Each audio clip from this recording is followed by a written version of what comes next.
అనగనగా ఒక ఊరు పచ్చని కొండల మధ్య గోధుమ మరియు వరి పొలాలలో అందమైన ప్రశాంతమైన గ్రామం. ఆ గ్రామంలో రాజు అనే 12 ఏళ్ల బాలుడు తన తల్లిదండ్రులతో కలిసి గ్రామం అంచున ఉన్న ఒక చిన్న ఇంట్లో ఉంటున్నాడు. రాజు కష్టపడి పనిచేసే మరియు గౌరవప్రదమైన బాలుడు. ఒకరోజు మధ్యాహ్నం రాజు పొలాల నుండి ఇంటికి వెళుతుండగా ఒక పెద్ద చెట్టు వెనుక నుండి చిన్న శబ్దం విన్నాడు.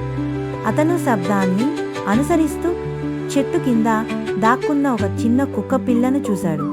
ఆ చిన్న కుక్క పిల్ల బాధగా ఆకలితో మరియు భయంతో వణుకుతూ కనిపించింది. రాజు చుట్టూ చూశాడు, కానీ కుక్క కోసం వెతుకుతున్నట్లు సమీపంలో ఎవరూ లేరు. అతను జాగ్రత్తగా కుక్కను ఎత్తుకుని అతని చేతుల్లోకి ఈసుకుని, నేను నిన్ను జాగ్రత్తగా చూసుకుంటాను అని రాజు చిరునవ్వుతో అన్నాడు. అతను కుక్కను ఇంటికి తీసుకువెళ్ళాడు. అక్కడ అతని తల్లి చిన్న కుక్కకి కొంత ఆహారం మరియు నీరు ఇచ్చింది. రాజు ఆ చిన్న కుక్క పిల్లకి బుడ్డి అని పేరు పెట్టాడు. బుడ్డి త్వరగా కుటుంబంలో ఒక భాగం అయింది. బుడ్డి ప్రతిరోజు రాజును పొలాల నుండి గ్రామం వరకు అనుసరిస్తూ అతని కూడా తిరిగేది.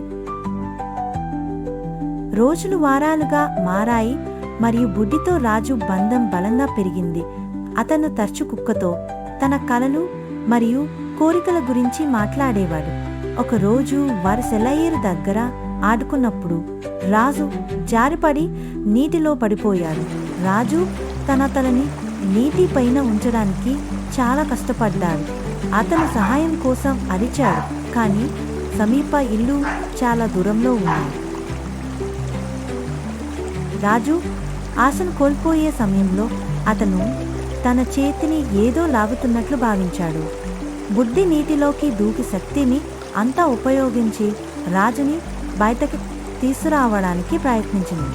బుడ్డి రాజును భద్రంగా గట్టికి చేర్చాడు. ఇద్దరూ అలసిపోయారు, కానీ సజీవంగా ఉన్నారు. రాజు బుడ్డిని గట్టిగా కౌగిలించుకున్నాడు, కళ్ళలో కన్నీళ్లు పెట్టుకున్నాడు. నువ్వు నా ప్రాణాన్ని కాపాడావు బుడ్డి, నువ్వు నా హీరోవి అని బుడ్డితో అన్నాడు రాజు. ఆ రోజు నుండి రాజు ఒక ముఖ్యమైన పాఠం నేర్చుకున్నాడు. మనం ఎంత చిన్నగా లేదా బలహీనం ఉన్నా ఆపద సమయంలో వారు కూడా గొప్ప ధైర్యం మరియు బలాన్ని కలిగి ఉంటారు. నిజమైన స్నేహం ప్రేమ, నమ్మకం మరియు విధేయతపై నిర్మించబడిందని అతను గ్రహించాడు. రాజు మరియు బుడ్డి మధ్య బంధం మరింత బలంగా పెరిగింది. అవి విడదీయరాని స్నేహంగా మారింది. వారు తమ రోజులు కలిసి గడిపారు, ఒకరికొకరు సహాయం చేసుకుంటూ మరియు వారి చిన్న గ్రామంలో సంతోషంగా జీవిస్తున్నారు.